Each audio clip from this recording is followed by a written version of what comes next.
Muy buenas noches. Como ustedes podrán ver, hay algunos cambios en primer plano. Espero que los reciban bien. Y en esta ocasión es inevitable, vamos a abordar como primer tema el cambio en el contexto legal y político en que se desarrollan las telecomunicaciones en México. María Amparo, antes de entrar al programa, tú decías que probablemente estamos en un cambio revolucionario. Bueno, pues ya usaste el término. Ya me ventaneaste, doctor Meyer. Sí, dije que tal y como viene la iniciativa y si los diputados y los senadores no empiezan a descafeinarla, no la empiecen a mover, sobre todo los transitorios, creo que estaríamos enfrente de un cambio revolucionario y te digo en un minuto por qué lo pienso. En primer lugar, se le daría a lo que va a ser el nuevo Instituto Federal de Telecomunicaciones, que sustituye a la COFETEL, se le darían dientes, eso que dijimos que no tenía antes. ¿Qué quieren decir dientes? Que va a poder dar las concesiones, revocar las concesiones y ordenar entre el IFETEL, lo que se va a llamar el IFETEL nuevo, y la Comisión Federal de Competencia, va a poder también ordenar que se partan los monopolios.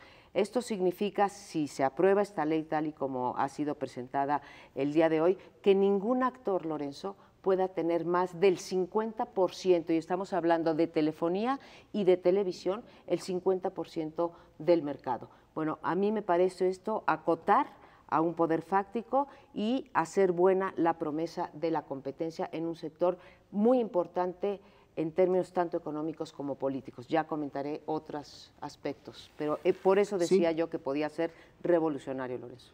Puede ser. Sergio, a ti esta idea de acotar a uno de los poderes fácticos más importantes que tenemos, ¿desde hace cuánto? Hace varias décadas, pero que se han mostrado ahora como quizá los hacedores de presidentes.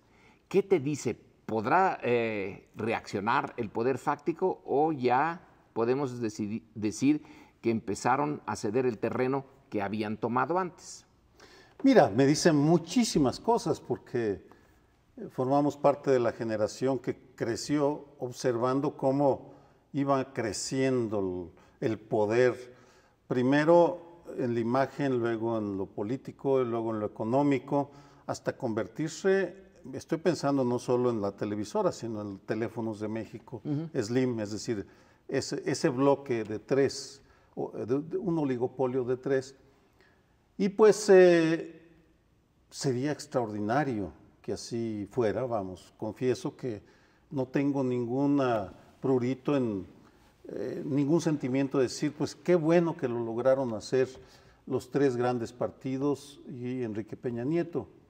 Sí confieso que me provoca sentimientos encontrados el observar que tuvo que regresar el PRI y reciclarse de alguna manera el presidencialismo para que esto se hiciera posible, porque quiere decir que la sociedad mexicana sigue teniendo ese corazón presidencialista, en su mayoría, no todos, por supuesto, es decir, que seguimos añorando al hombre fuerte al que trasladamos nuestras aspiraciones para que éstas se hagan realidad. Eso sí me provoca sentimientos encontrados, pero en todo caso, pues habrá que superarlo si es que se confirma que lo que estamos viendo el día de hoy se hace realidad arriba del 80%, yo ya me sentiría satisfecho.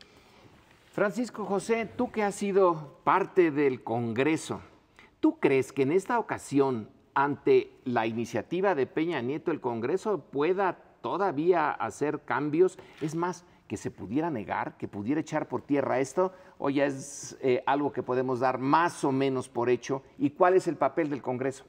Yo creo que lo que ha pasado con muchas reformas que se plantean a nivel muy amplio, primero en el discurso, después en la reforma constitucional, va angostándose y se va reduciendo como una ley de embudo, y ya en las leyes secundarias se acota, se reduce, no se reglamenta adecuadamente, por lo cual no se puede ejercer lo que está previsto en la Constitución. Este es un riesgo que hay que estar muy vigilantes. Claro, ahora tenemos una sociedad mucho más vigilante, partidos que han firmado un pacto que van a buscar la cancelación del monopolio y otras cosas. A mí me gustó mucho una entrada que se le da a esta reforma de telecomunicaciones por el artículo 6 de la Constitución.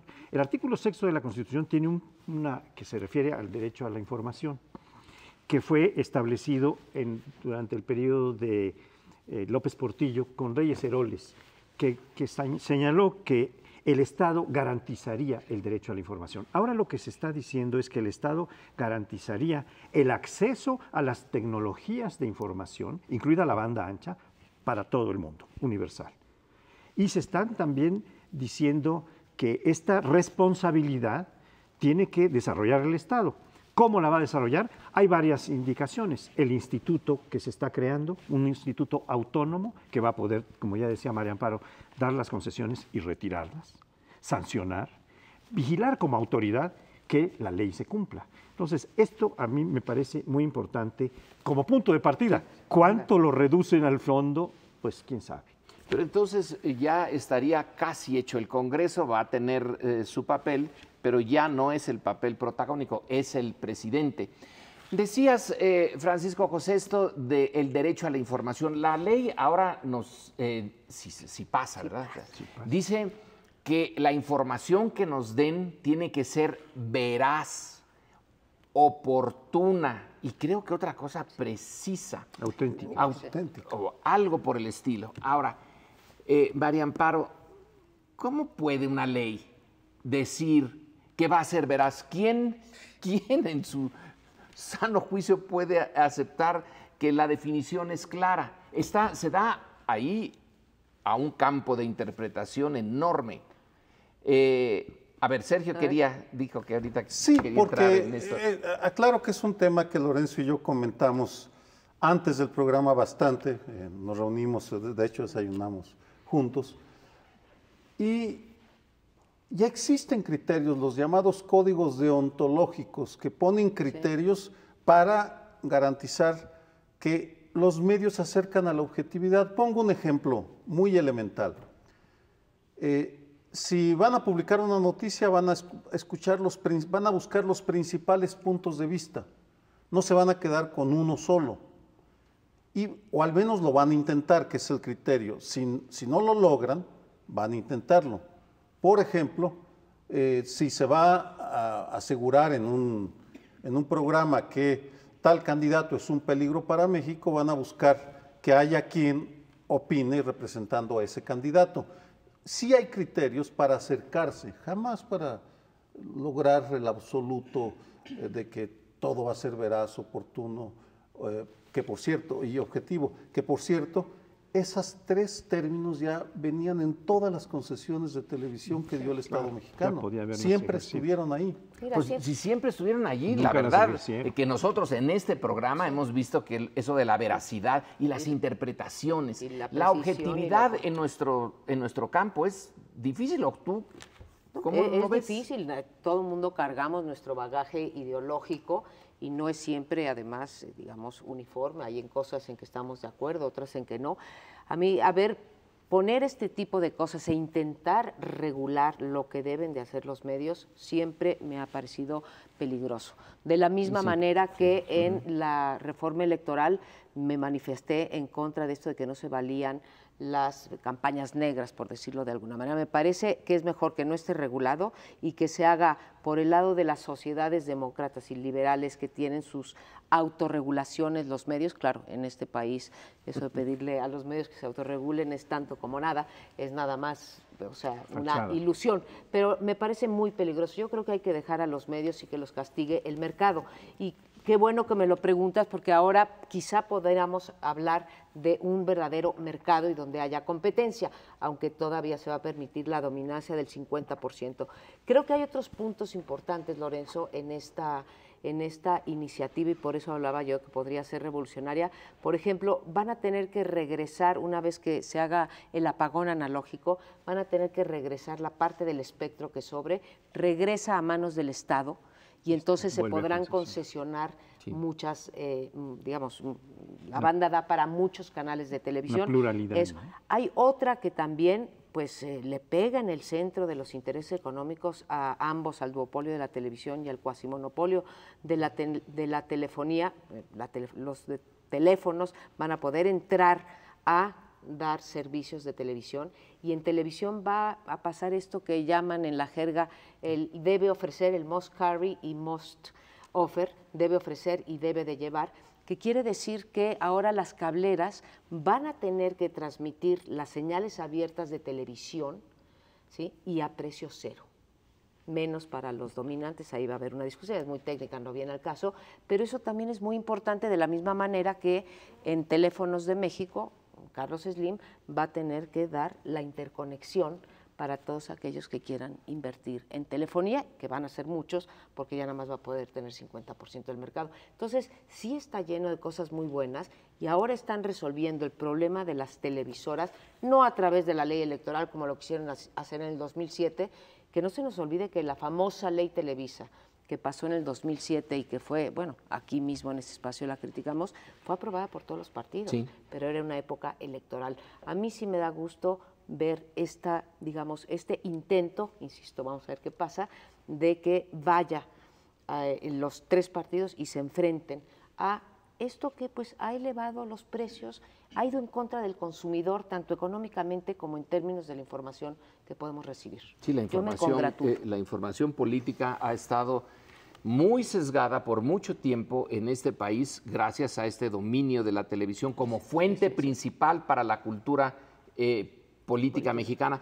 Francisco José, ¿cómo explicas tú que el presidente que fue hecho por la televisión, porque de esto no hay mucha duda, la imagen de Peña Nieto fue construida por la televisión, sea ahora el que tome esta decisión? ¿Cómo se explica? Es una paradoja que trae este dicho de para que la cuña apriete ha de ser del mismo palo, porque cuando era de un palo diferente se mostró muy tolerante. Aquí acudo un poco a lo que decía Sergio, de que ya las concesiones señalaban que la información tendría que ser veraz, pero no había voluntad política de aplicarle al monopolio o al duopolio esta regla que daba su propia concesión, y mucho menos multarlos o cancelarles la concesión. Ahora esto se ha subido a nivel constitucional, que aunque María Amparo no está muy de acuerdo con ese fetichismo o esa expectativa, ese wishful thinking que es pensar que porque las cosas están en la Constitución se van a realizar. Y ahí tomo una parte de tu pregunta. Tu pregunta era, ¿puede la ley establecer lo que va a suceder? Puede establecer el deber ser. Esto es lo que tiene que hacerse. Si no lo hace, hay varios castigos que pueden venir. Lo que pasa es que los que podían castigar no tenían dientes.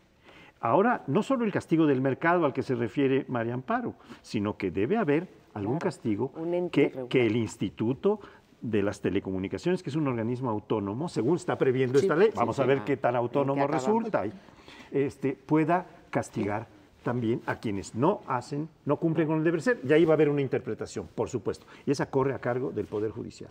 Una pequeña, ¿puedo hacer un pequeño añadido? Francisco José, creo que la Secretaría de Gobernación sí tenía dientes, sí tenía la capacidad, pero no quería, en ningún momento quiso. Recuerdo en una comida, formaba parte de un comité con Germán Dehesa para combatir la violencia contra las mujeres, la fiscalía que ocupó Guadalupe Morfín Otero. Y delante de nosotros, quien fuera secretario de Gobernación, Abascal, dijo, ustedes no saben las barbaridades que cometen las televisoras.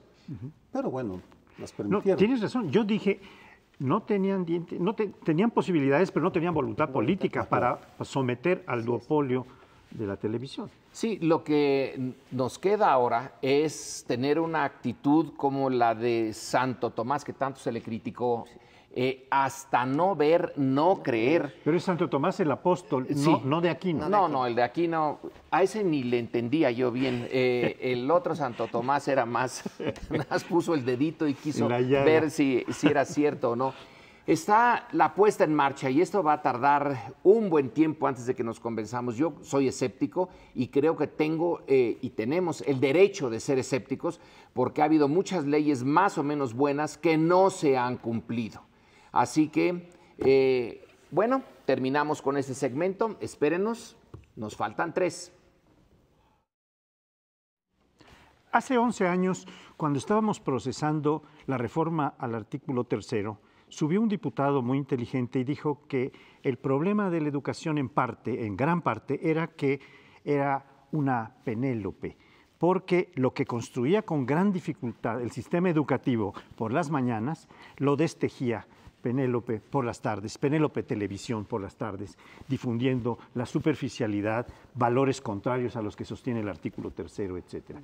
Por eso decía yo que ahora vamos a tratar de vincular un poco, los que quieran y como quieran, la reforma en telecomunicaciones que está incluyendo la obligación de las telecomunicaciones de contribuir, de colaborar con el sistema educativo. Entonces, yo dejo este punto allí para hablar de las dos cosas, lo que ustedes quieran de comunicación o del sistema educativo. La educación que tuvimos, la educación sentimental que tuvimos los mexicanos desde los años 50, bueno, los que tenían televisión en los años 50, que eran pocos, poco a poco fue habiendo más, tiene mucho que ver con la naturaleza de la televisión mexicana y con las críticas que le hacemos. Se desperdició durante largo tiempo un medio tan bueno para la educación, tan formidable, y se le puso al servicio de lo más deleznable, de lo más bajo, y luego se usó políticamente para, cuando ya se abrió un poco el espectro, cuando se hizo plural en la sociedad mexicana y la política, para ser muy unilateral. Entonces, una educación en el sentido más amplio, mala, y una constante en la política que era seguir a un solo partido o a un solo problema o a una sola visión. Pero María Amparo, querías decir otra cosa en relación con esto. Pero que está vinculada y desde luego con la pregunta que nos pones en la mesa, que me parece muy interesante. Hay una parte de la nueva iniciativa que creo que costó, según me platican algunos diputados y diputadas, que costó mucho trabajo meterla, que era que se concibiera a la radiodifusión, a la tele y a la radio, como cuestiones de servicio público, que no lo habían querido meter, eran concesiones públicas, se podían decir que tenían utilidad pública, pero que se definiera como servicio público y está vinculado con esto. Con todo, Francisco José, yo pienso una cosa, la mejor manera de utilizar la televisión como un medio educativo, y educativo lo digo en un sentido muy amplio, no quiere decir que excluya la diversión, en un término formativo de ciudadanía, aunque suene cursi, de ciudadanía, de hacer demócratas de sus ciudadanos, es fortaleciendo la televisión estatal, la televisión pública. Mira, si vamos a partir los monopolios, ¿sí? O si van a partir los señores y señoras legisladores los monopolios, si van a tener máximo 50%, se van a licitar otras cadenas de televisión, en fin, que compitan entre ellos, y si hay que pedirles, digamos, ciertos cánones mínimos en el uso del lenguaje, no me refiero a que no puedan usar palabras altisonantes, sino, digamos, que transmitan lenguaje correcto desde gramaticalmente. Pero la otra es que la televisión pública debería de ser la encargada de transmitir esta cultura de la legalidad, cultura democrática, de servicio público. Pero, Sergio, eso es lo que ¿tú opinas que debe haber esta congruencia entre las dos reformas? ¿Que debe hacerse algo en relación con el servicio público que está mencionando? Porque la televisión se ha convertido en un sistema de mercado, de promoción, de venta de cosas, y nada de servicio público. ¿Qué piensas al respecto? Mira, idealmente, totalmente de acuerdo en que los medios masivos de comunicación, y aquí incluyo todos, televisión, radio, prensa escrita, redes sociales, deberían servir para elevar el nivel de educación y de conciencia ciudadana. Ese es el ideal. Durante décadas nos hemos agarrado justificadamente a lo que dejan de hacer las televisoras privadas para decir: ahí está, ellas son las culpables de la mala educación que tenemos. Me parece que esta reforma a la ley de telecomunicaciones incluye tantas variables que posiblemente, que va a quitar las trabas. Por ejemplo, las radios comunitarias.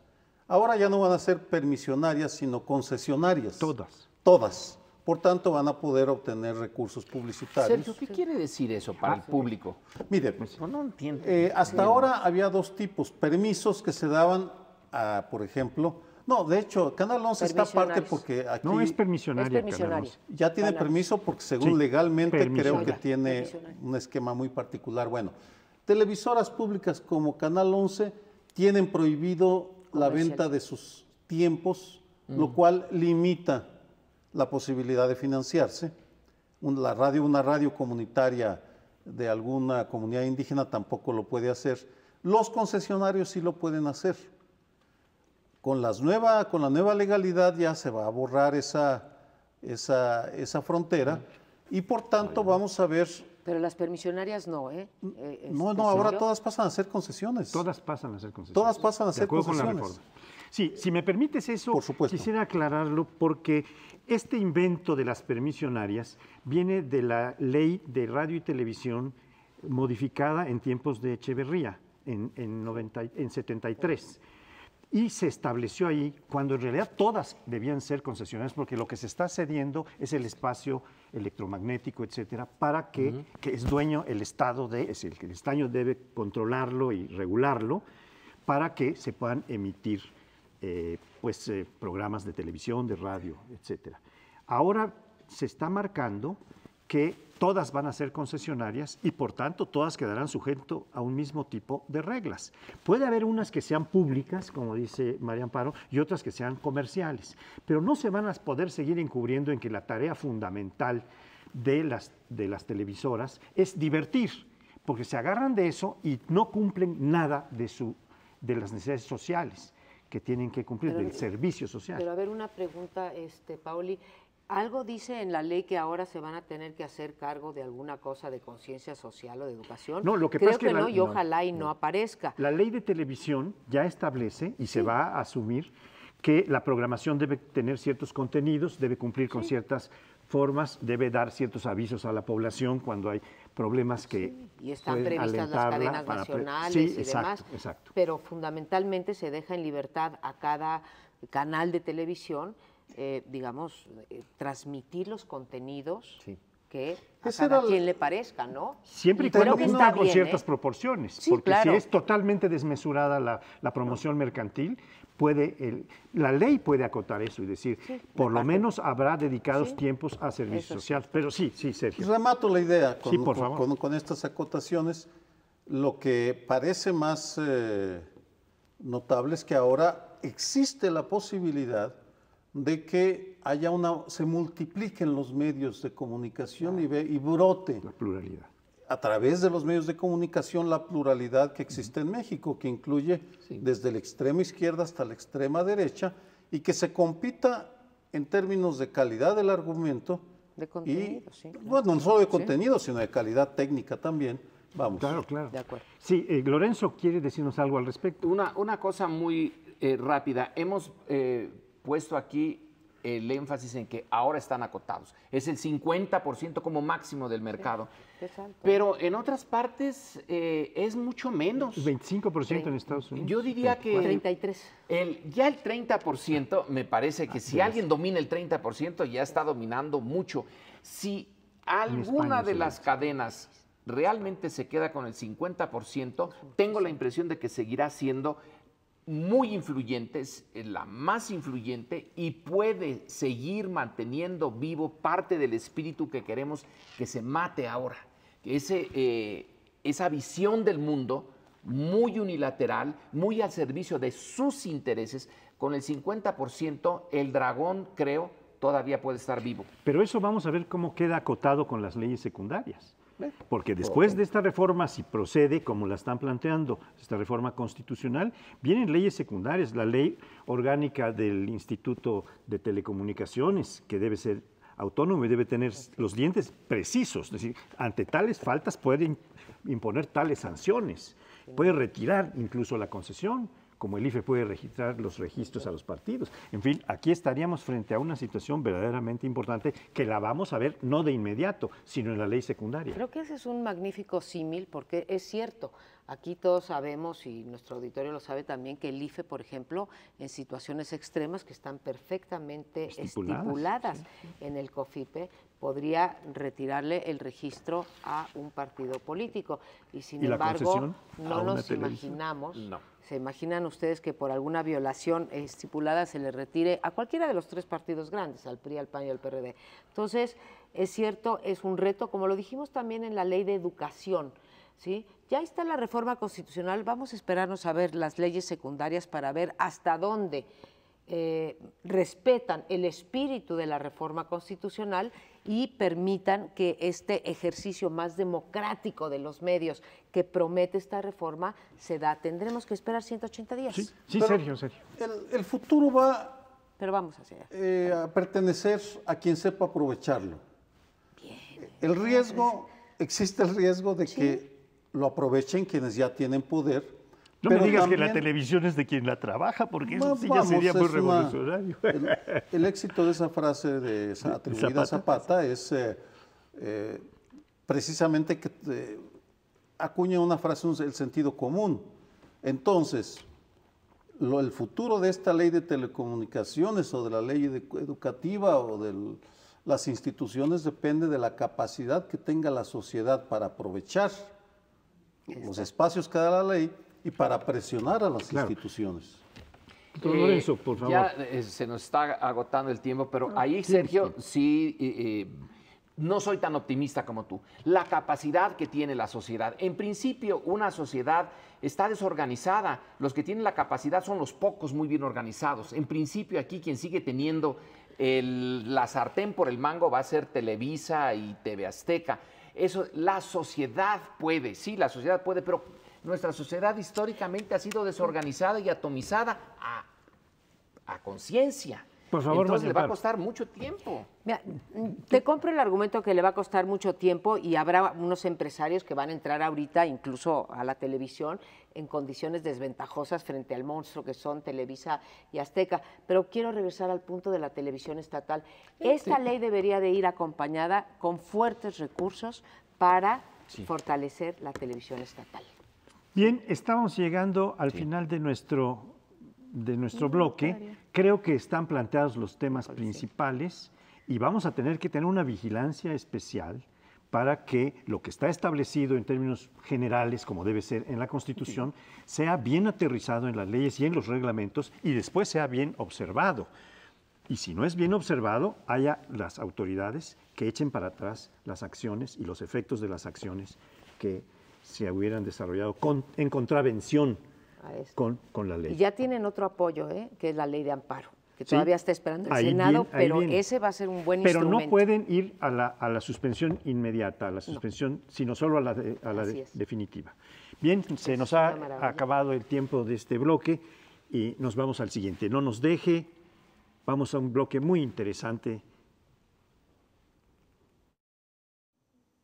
Pues cambiamos de tema, aunque no radicalmente, porque vamos a seguir hablando de los cambios que se han sucedido en estos 100 días. Se cumplieron el día de ayer eso que se llama la luna de miel en la jerga de los politólogos, la luna de miel del gobierno de Peña Nieto, y lo que queremos es revisar qué tanto hay de buena comunicación y qué tanto hay de cosas tangibles.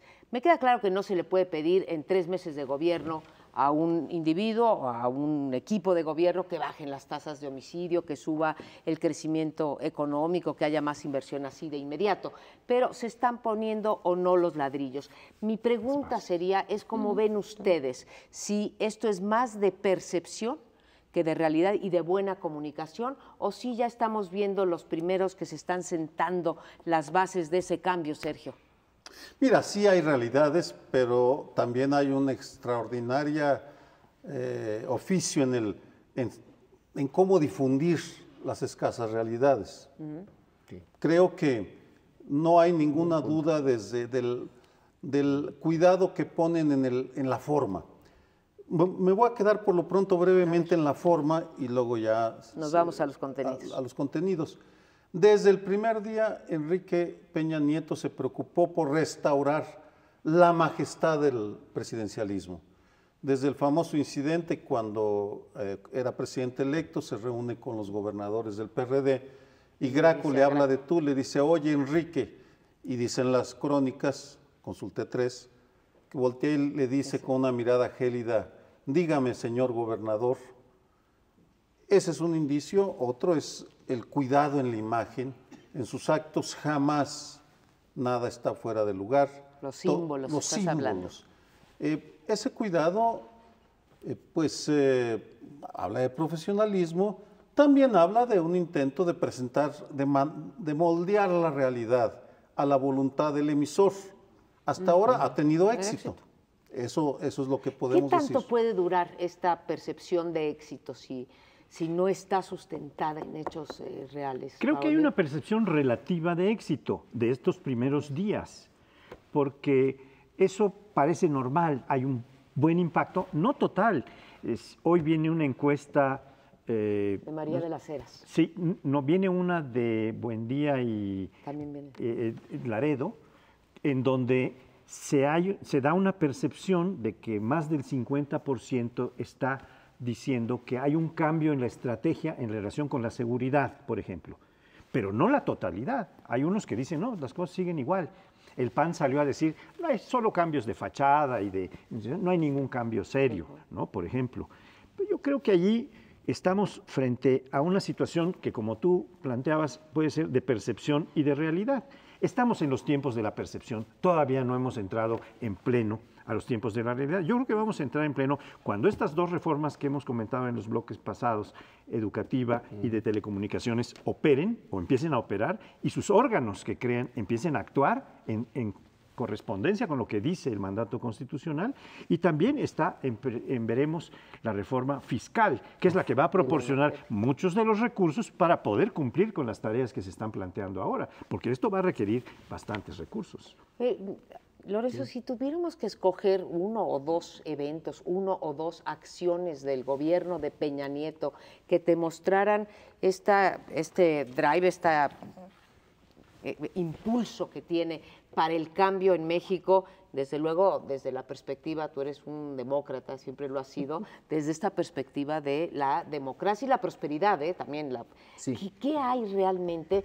Porque yo veo que la educativa, por ejemplo, pues sí se cambió, pero va a pasar tiempo, ¿no? Sí, entonces, en no sé. esto de las percepciones y qué cosa hay en los primeros 100 días, lo paradójico es que lo más tangible, que es descabezar a uno de los sindicatos más poderosos de América Latina, si no es que el más poderoso de América Latina, resulta que cuando Peña Nieto tiene que presentar sus 100 días, Sí. esto no lo menciona.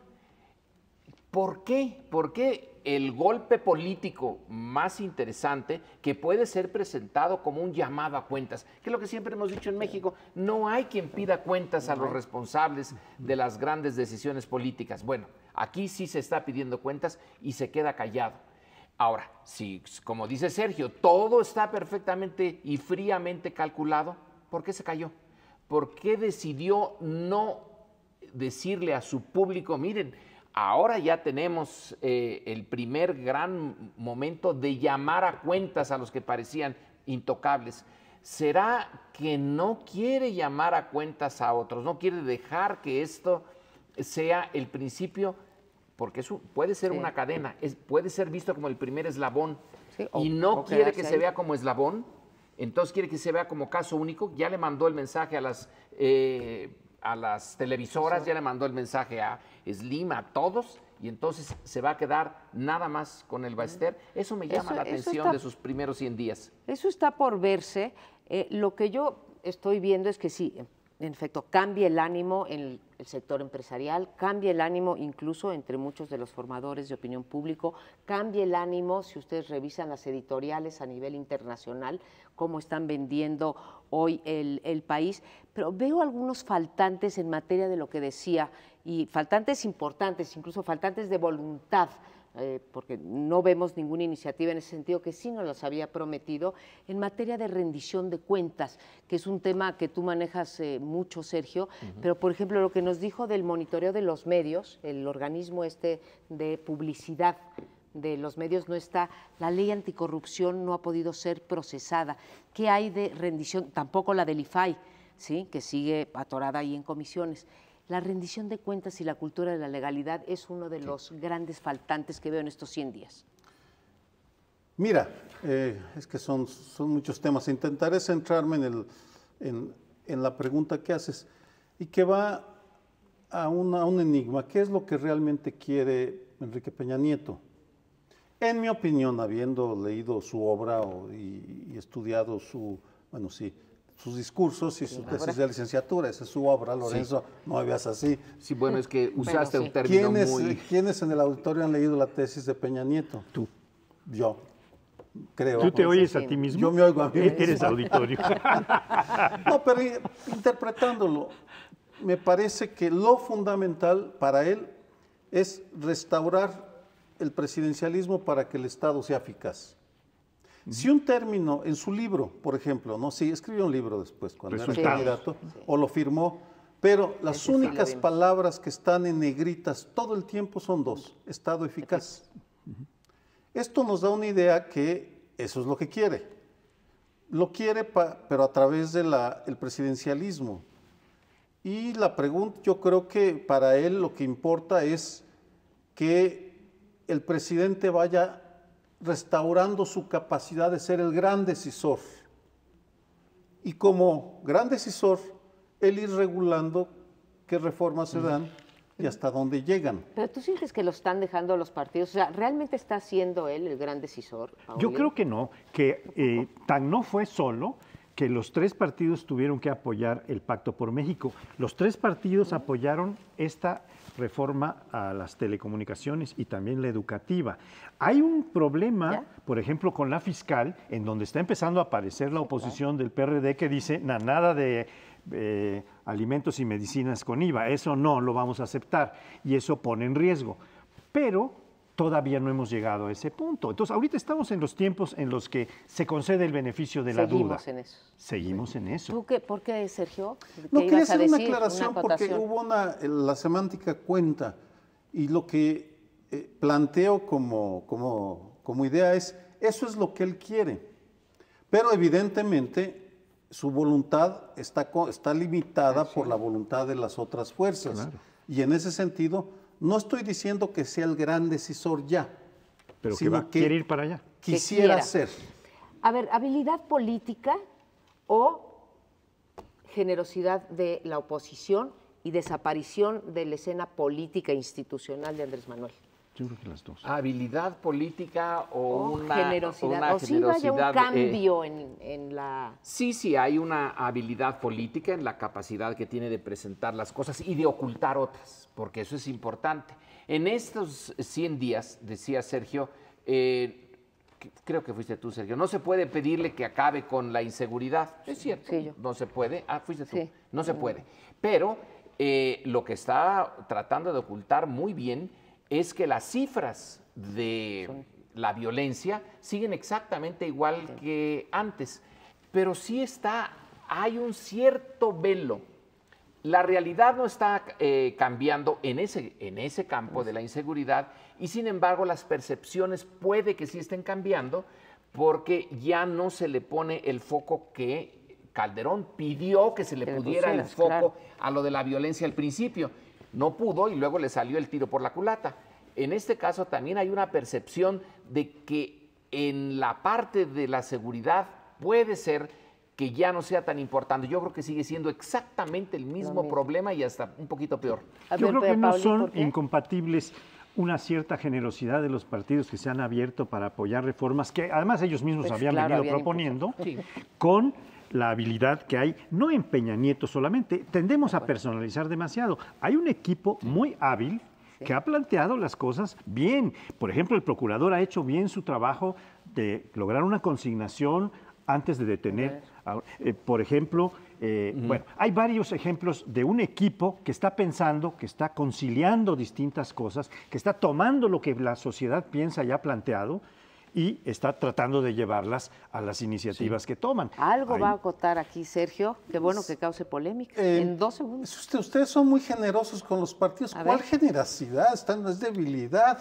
Vamos, Mira, partidos debilitados. Importantísimo. No son generosos. Las dirigencias de los partidos, cuando menos, es una puerta de salida para escaparse de su Pero drama están siendo interno. congruentes, a lo María mejor Amparo, también, ¿no? En los segunditos que nos quedan, a lo mejor la generosidad es la del PRI Peña Nieto que los invitó porque estaban totalmente desdibujados. No podía Bueno, y solo. aceptemos algo de No podía congruencia. Como decía Paoli, la ley de telecomunicaciones la traían también el PAN y el PRD y son las mismas, ¿no? Pero en fin, se están alineando los astros y ya veremos qué pasa, juzgaremos en otros 3 meses. Nos vamos a otro bloque, quédese con nosotros. Bien, uno de los cambios en el formato del programa, ya habrán visto, es que quien abre el bloque lo conduce. Yo voy a plantear una pregunta sobre Enrique Peña Nieto a partir de una dicotomía. Francisco I. Madero, que toleraba absolutamente todos los excesos de los medios de comunicación, y Gustavo Díaz Ordaz, que perseguía a quien difundió, osó difundir, según una versión, sus calificaciones en el colegio. Es decir, dos extremos. Enrique Peña Nieto, en un régimen presidencialista, está acumulando poder, sea real o por percepción, pero está acumulando poder. Su evolución dependerá de la fuerza que haya, que encuentre, de la resistencia que encuentre. Entonces yo voy a ir preguntando a mis colegas desde diferentes sectores. María Amparo, ¿el Congreso cómo se convertirá en un factor de resistencia o de cooperación con Enrique Peña Nieto? Yo creo que la conducta de los legisladores, de los grupos parlamentarios, va a ser totalmente diferenciada dependiendo del asunto del que estemos hablando. Veo claramente que en el asunto de reforma fiscal, sobre todo si se centra en el IVA, pero aún si Peña Nieto y su equipo, que creo que van a tener la inteligencia de hacerlo, de, por ejemplo, quitar ciertos privilegios fiscales y tratar de cambiarlos por un aumento o por una generalización del IVA, el PRD, por ejemplo, no va a ir con esa reforma. Pienso, Sergio, sin embargo, que ojalá y nuestra democracia deje fuera el vicio político que yo llamo de la unanimidad, que si se pueden sacar unas reformas con el PRD y otras reformas con el PAN, de eso se trata la mayoría, de generar las mayorías suficientes, aunque sea por un voto, para poder sacar una reforma. Entonces, espero del Congreso pesos y contrapesos en ciertos temas y en otros, como la reforma educativa que comentábamos en el bloque anterior, pues esas son reformas muy políticamente correctas en donde es fácil construir los consensos. Es lo que pienso. Lorenzo, como conocedor de la historia, me gustaría que nos compartieras tu impresión sobre ¿qué tipo de presidente será Peña Nieto? Él admira profundamente a Álvaro Obregón y a Carlos Salinas de Gortari. ¿Tú crees que tendremos, que existe la capacidad que él llegue a controlar la política como la hizo lo hicieron Obregón y Salinas en su momento? No, no creo, pero son malos ejemplos. Obregón, bueno, es el general con puras victorias, es el caudillo. Al punto que en su segunda elección, la que ya no pudo disfrutar el pobre porque alguien lo mandó al José de León Toral. Al otro mundo, José de León Toral, que debía de tener un monumento en el PRI, porque no sin él no lo hubieran hecho el partido. Él no toleraba a los partidos, él puso su candidatura y los partidos se sumaron, pero él no andaba buscando a los partidos ni andaba haciendo política en un sentido que María Amparo le gusta, de negociar, etcétera. Sí negociaba, pero él era sobre todo el caudillo porque tenía al ejército de su lado y tenía la demostración práctica de su capacidad de deshacerse del enemigo. Cuando el enemigo estaba dentro, a Serrano, bueno, un buen día le pidió a un general que fuera por él a Cuernavaca, pero no lo trajera vivo. Entonces, si ese es un modelo, el modelo es muy polifacético, el de Obregón. Yo no lo tomaría como modelo. Y a Salinas, bueno, me da mucha pena, pero como otro modelo es lo que no queremos. Entonces, si lo que dice Sergio está sustentado en su lectura de las obras de Peña Nieto, que tiene estos dos como modelo, pues la verdad es que no me da buena espina. ¿Eso sustentas tú? Yo sustento que esos son sus modelos y la pregunta iba en el sentido de hasta qué punto puede recrearse un nuevo tipo de presidencialismo a la luz de un México totalmente diferente al de Álvaro Obregón y al de Carlos Salinas. Y en ese sentido, para seguir con este ejercicio, que luego me sentí medio incómodo de hacerlo así, preguntas. Sí, nos a ver, estás haciendo exámenes. como si los examinara, pero estamos empezando. nos pidieron Muy bien. que nos sintiéramos libres Así es. y probablemente en la siguiente vez que me toque lo haga diferente, pero Paoli Bolio, tú conoces muy bien el tinglado legal, el entramado legal. ¿Las leyes permitirían qué tipo de presidente? Mira, Sergio, las leyes y la realidad política, que no siempre van en paralelo, porque es difícil pensar con cualquier modelo, el de Obregón, que además tenía otros rasgos, como disparar cañonazos de 50,000 pesos. Ese ya no lo va a poder ejercer, además porque la inflación ha sido muy grande, ya los 50,000 pesos no convencen a nadie. Pero tampoco el de Salinas. Estamos en un contexto completamente distinto. Y yo creo que, por una parte, el presidente, como presidente absoluto, que tomaba todas las decisiones de los líderes, de los empresarios, de los sindicatos, de todo, ya no vamos a poder regresar. Vamos a regresar a un presidencialismo acotado, relativo, no absoluto, y con acotamientos que pone la sociedad y las fuerzas políticas en escena, incluidos los poderes fácticos. No los van a liquidar, creo yo. Y además, hablando de legalidad, mi amigo que en paz descanse, Jorge Carpizo, hablaba de que el presidente tenía facultades metalegales. Yo creo que este era un eufemismo de mi querido Jorge Carpizo. No hay metalegalidad, era una arbitrariedad, porque lo que no está expresamente conferido por la Constitución no lo puede hacer el presidente. Y el presidente hacía muchas cosas, ahora no las va a poder hacer todas. Esa sería mi respuesta en principio. Hay un... Sí, Todo lo queremos esto contestar. de Salinas como modelo sí está intentando ponerlo, porque el golpe contra el Baester se parece muchísimo al golpe contra la Quina, llegando Salinas, dando el golpe, decapitando a un sindicato, poniéndolo de su lado. Claro que lo hizo mucho mejor Peña Nieto, mucho mejor, porque el de Salinas fue muy burdo, el de sembrarle las armas sin sembrarle un cadáver, pero sí hay la tentación. Pero digo, sí se vale tratar, no sé, Sergio, yo creo que se vale tratar como gobernante de legitimarte vía el desempeño. Como bien dices, lo hizo mucho mejor, siguió el debido proceso, digamos, en el caso de El Baester. Pero en términos de las facultades, yo no tengo temor de una vuelta al autoritarismo, digamos, del PRI de antes, a lo mejor no por falta de ganas, simplemente porque, como decía Paoli y Lorenzo, ya no hay las condiciones para hacerlo. Entonces, creo que el presidente está muy bien acotado institucionalmente y está bien acotado cada vez más, por fortuna, por la sociedad. Y en ese sentido, creo que no tenemos que tener temor. No creo que tampoco sean unos santos.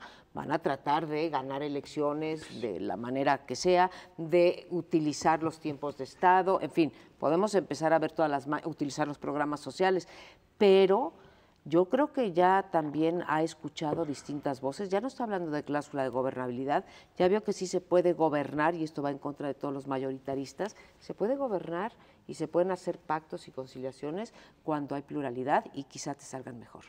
Hay una cuarta variable que voy a anunciar, no tenemos demasiado tiempo para desarrollarla, que es el factor externo. Porque con Álvaro Obregón, para hacer esa comparación, Álvaro Obregón, Díaz Ordaz e incluso Carlos Salinas de Gortari, México era un país cerrado, que no tenía casi, sí tenía relaciones con el mundo, pero el mundo tenía poca influencia en los acontecimientos al interior de México, descontando a Estados Unidos, algunas cuantas potencias. Me parece que en el siglo XXI, México ya, para bien y para mal, está totalmente entramado, la economía, la cultura, la sociedad, la política incluso está relacionada con el exterior, y se ve difícil que el exterior, en este ámbito geopolítico, tolere un régimen demasiado apartado de este presidencialismo reciclado. Pero no sé qué piensen, tenemos todavía un par de minutos. El mundo externo es para nosotros, para México, ahí sí desafortunadamente, nada más un solo país, Estados Unidos. A Estados Unidos yo creo que no le interesa mucho meterse ahorita en política en la medida en que se mantenga la estabilidad. Estados Unidos siempre ha preferido la estabilidad, independientemente si se es democrático o no. Si Peña Nieto por alguna razón se va por el lado, la sociedad no logra lo que están ustedes dos diciendo. Tú dijiste que confiabas mucho. Yo insisto, la sociedad está muy desnuda, muy poco articulada. Estados Unidos no necesariamente va a ponerle un freno, sí hace las cosas de acuerdo a su interés nacional, que es la estabilidad.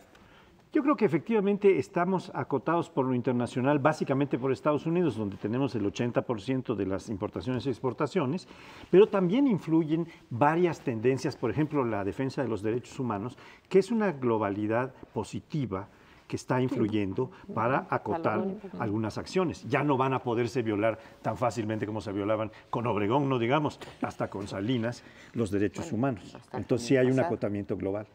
Por supuesto. Positivo. Si uno revisa la ejecución del padre o el fusilamiento del padre Pro, a lo que pasa ahora, si hay límites. Bien, nos tenemos que ir. Esperamos que le haya parecido atractivo este nuevo formato. Creo que nosotros lo hemos disfrutado. Hasta la próxima semana. Buenas noches.